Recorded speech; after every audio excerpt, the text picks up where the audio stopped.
आज है 6th of January और दोस्तों बात करेंगे इस वीडियो के अंदर मार्केट्स के बारे में। तो दोस्तों निफ्टी आज फिर से आपको गिरता हुआ देखने को मिला है। बाजार में फिर आपने आज एक गिरावट देखी है और बाजार थर्ड कंसेक्यूटिव डे आज आपको गिरता हुआ नजर आया है। तीसरे लगातार दिन दोस्तों बाजार जब आपको गिरता हुआ नजर आ रहा है, बाजार के अंदर आपको जब गिरावट आ रही है, तो अनडाउटेडली दोस्तों क्वेश्चंस तो रेज होते हैं कि आखिर मार्केट्स इतना नीचे क्यों जा रहे हैं। आज दोस्तों अगर हम निफ्टी की बात करते हैं तो निफ्टी आपको 17,860 अंक पे, 17,859.45 टू बी प्रिसाइज पे मार्केट्स जो है वो आज क्लोज होते हुए नजर आए हैं।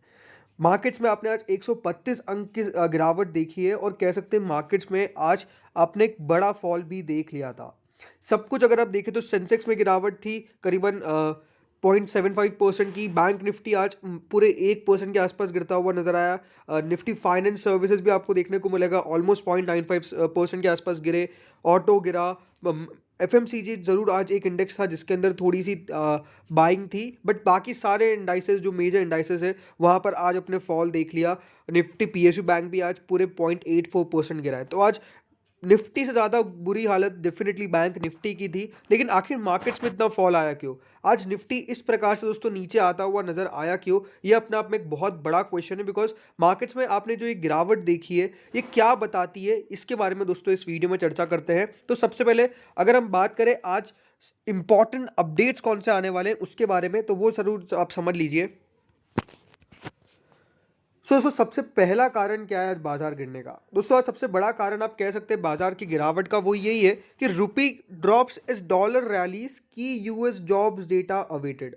दोस्तों आज जो है यूएस के जॉब डेटा आने वाला है। अब ये बहुत इंपॉर्टेंट है, जो लोग नहीं समझते दोस्तों कितनी ज़्यादा अभी बाजार के अंदर मंदी है वो तो हम देख ही रहे हैं, बट कितना अनएम्प्लॉयमेंट है वो भी अपने आप में एक बहुत इंपॉर्टेंट फैक्टर है। और यूएस का दोस्तों अगर जॉब डेटा पॉजिटिव आ जाता है तब तो बहुत बढ़िया, बट अगर दोस्तों ये अनएम्प्लॉयमेंट का जो डेटा है वो डेफिनेटली अगर ख़राब आ गया तो बाजार के पास और एक कारण हो जाएगा गिरावट का। यही दोस्तों सबसे इंपॉर्टेंट बात है, बिकॉज आज इंडियन रुपी भी वीकन हुआ है। क्यों? बिकॉज डोमेस्टिक इक्विटीज़ में तो डेफिनेटली स्लाइड था, गिरावट थी, लेकिन डॉलर इंडेक्स भी जंप किया है क्योंकि स्ट्रॉन्ग यूएस डेटा आए थे ओवरनाइट। जो एक्सपेक्टेशंस थी, जो मॉनेटरी टाइटिंग की फ्रॉम द फेडरल रिजर्व, वो सब का डर चले गया था। लेकिन आज रुपी गिरता हुआ नजर आया करीबन 82.72 पर dollar compared with its previous close of 82.55। कल बहुत बढ़िया किया था रुपया ने, लेकिन आज काफ़ी बुरा किया और जो भी थर्सडे की गेंस थी ऑलमोस्ट दोस्तों आज हम कह सकते हैं यहाँ पर चली गई। तो ये अपने आप में एक बहुत बड़ा कंसर्न है बाजार के लिए, क्योंकि बाजार डेफिनेटली गिर तो रहा है बट रुपया भी कमज़ोर हो रहा है और रुपया लगातार कमज़ोर हो रहा है। एक बड़ी बात दोस्तों क्या निकल के आई है बीएनपी परिबस के द्वारा, उन्होंने ये साफ साफ कहा है the pressure on the rupee was likely to sustain through the year due to a high current account deficit and the currency may underperform its major Asian emerging market pairs.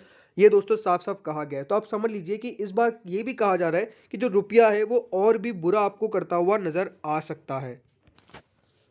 Now एक और सबसे बड़ी बात क्या है दोस्तों, जो Nifty है वो अपने 100 डे एसएमए सपोर्ट के यहाँ पर नीचे गिर चुका है बेसिकली आफ्टर 10 सेशंस। अब ये बहुत इंपॉर्टेंट है दोस्तों कि क्या हो रहा है।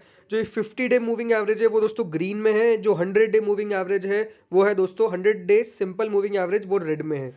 क्या हुआ आज दोस्तों, ये देखिए स्लिप कर गया नीचे।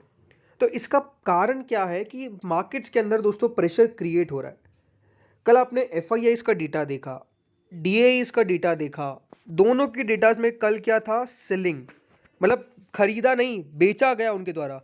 तो आप खुद समझ लीजिए कि कितना बड़ा नेगेटिव पॉइंट है। एफ आई डी दोनों आपको बेचते हुए नजर आ रहे हैं, और जब दोनों बेचेंगे तो वो दोस्तों अपने आप में मार्केट्स के लिए एक पॉजिटिव बात नहीं है। एक और दोस्तों सबसे बड़ी बात क्या है कि Sensex falls below 60,000 for the first time in over the week. Sensex 60,000 के नीचे आपको आता हुआ देखने को मिला है, वो भी पहली बार इस हफ्ते के अंदर। सो ये आप समझ लीजिए कि अभी मार्केट्स में अच्छी चीज़ें नहीं हो रही है। अब इसके पीछे का रीज़न क्या है? सबसे पहली बात तो डेफिनेटली फेड का एक दिक्कत तो हमको रहता ही है। दूसरा क्या है? Earning season. अब ये बहुत इंपॉर्टेंट बात है दोस्तों। अगले हफ्ते से अर्निंग्स आपको आती हुई देखने को मिलेगी मेजर आईटी कंपनीज की, और किस प्रकार की अर्निंग्स आएगी उसके ऊपर भी मार्केट अपने आप में बहुत रिफ्लेक्ट करता है। सबसे इंपॉर्टेंट यही है क्योंकि शुरुआत में तो आती कौन है अर्निंग्स देने? IT companies. अब आईटी कंपनीज किस प्रकार से अपनी अर्निंग्स बताती है, ये दोस्तों एक बहुत क्रूशल फैक्टर होने वाला है कल मार्केट्स के लिए, और मतलब आने वाले हफ्ते मार्केट्स के लिए, कि आईटी के अगर नंबर्स अच्छे आ गए तो आप मान के चलिए मार्केट्स को मूव मिल सकता है। बट अगर आईटी जिस प्रकार से लगातार अंडर परफॉर्म कर रहा है, जिस प्रकार से नंबर्स खराब निकल के आ रहे हैं, जिस प्रकार से मैसिव ले ऑफ्स हो रहे हैं, ये एक अच्छा रीज़न नहीं है। ये या फिर आप कह सकते हैं ये अच्छा साइन नहीं है मार्केट्स के लिए शॉर्ट टर्म में। बिकॉज आईटी लगातार दोस्तों इतना अंडर परफॉर्म करेगा तो वो मार्केट्स के लिए एक अच्छा साइन नहीं है। बिकॉज यही बात ध्यान रखिएगा, हमेशा आईटी होता है जो मार्केट्स को संभालता है। लेकिन इस बार आपने क्या देखा है कि आईटीज ही अकेला, आईटी ऐसा सेक्टर है जिसने मार्केट को सबसे ज़्यादा ड्रैग डाउन किया है, राइट। लगातार आईटी ने ही मार्केट को नीचे लेके आया है। तो ये बात बहुत इंपॉर्टेंट है कि आईटी किस प्रकार से करता है, उसके ऊपर दोस्तों फोकस रखना पड़ेगा। अब दोस्तों निफ्टी को देखिए, निफ्टी क्या कर रहा है। निफ्टी बेसिकली सबसे पहली बात तो अपने आप में एक जो रेजिस्टेंस वाला जोन था वो था 18,250 का, राइट। मार्केट्स लगातार दोस्तों इसी लेवल्स के बीच में घूमते रहे घूमते रहे घूमते रहे, लेकिन बाद में आखिर गिर गए। आज हुआ क्या था, सबसे पहली बात तो इस हफ्ते में हुआ क्या, एक ब्रेकडाउन आ गया। ब्रेकडाउन कहाँ पे आया, 18,000 के बिलो। सी 18,000 के बिलो जैसे ही हमारे मार्केट्स निकल के आए, वहाँ पे साफ साफ एक इंडिकेशन था कि हाँ मार्केट्स यहाँ से नीचे जा सकते हैं। बट हुआ क्या, फिर वापस से देखिए मार्केट ने कोशिश करी कि मैं उसको रीटेस्ट करता हूँ, बट रीटेस्ट नहीं हो पाया। एंड देन मार्केट्स में आपको एक फिर से ब्रेकडाउन देखने को मिल गया। अब ये बात समझिएगा कि मार्केट्स के लिए जो सबसे इंपॉर्टेंट जोन आता है वो ये वाला आता है। अगर मार्केट्स 17,000, आप मान के चलिए 800 को रेस्पेक्ट दे देते हैं। बिकॉज आज हुआ क्या था एग्जैक्टली, आज हुआ यही कि 17,800 तक बाजार गए, लेकिन वहाँ से रिकवरी दिखाई, राइट। तो मार्केट्स के लिए दोस्तों अब जो इंपॉर्टेंट लेवल बच के आता है वो 17,800 का है। बिकॉज आखिरी बार हमने जब बड़ी तेजी देखी है तो वो इसी लेवल से देखी है, 17,800 से देखिए। और मार्केट्स फिर देखिए यहाँ तक 18,250 तक आपको जाता हुआ नजर आया। तो ये बात बहुत क्रूशल है कि अब 17,800 कम से कम दोस्तों नीचे में ब्रेक ना हो। बिकॉज अगर 17,800 नीचे में ब्रेक हो गया तो फिर गिरावट जो है वो आपको बड़ी बनती हुई देखने को मिल सकती है। And markets can go down definitely to around 17,500। ये बात ध्यान रखिएगा कि बाजार में अगर अब गिरावट बनी तो 17,800 अगर ब्रेक हुआ तो 17,500 के भी लेवल्स हमको मार्केट में देखने को मिल सकते हैं। बट सब किस पे डिपेंड करता है दोस्तों, यूएस के ऊपर, कि यूएस में किस प्रकार के डेटा निकल के आ रहा है। इन्वेस्टर्स को अनडाउटेडली फियर है। दूसरा सबसे बड़ा रीजन क्या है, अर्निंग्स ग्रोथ। अर्निंग्स किस प्रकार की निकल के आएगी अगले हफ्ते, मार्केट्स बहुत क्लोजली हुआ।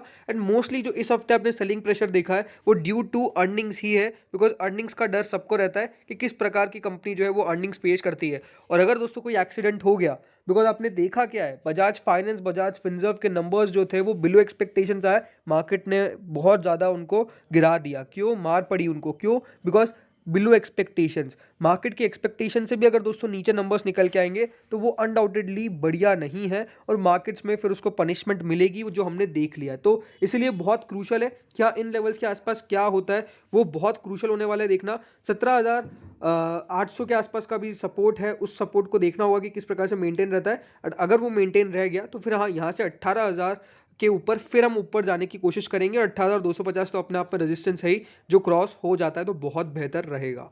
तो यही था दोस्तों इस वीडियो के अंदर। होपफुली आपको वीडियो बढ़िया लगा होगा, इन्फॉर्मेटिव लगा होगा। अगर लगा तो चैनल को जरूर सब्सक्राइब कर लीजिएगा, पहली बार अगर आपने चैनल को विजिट किया है। Thank you friends watching this video.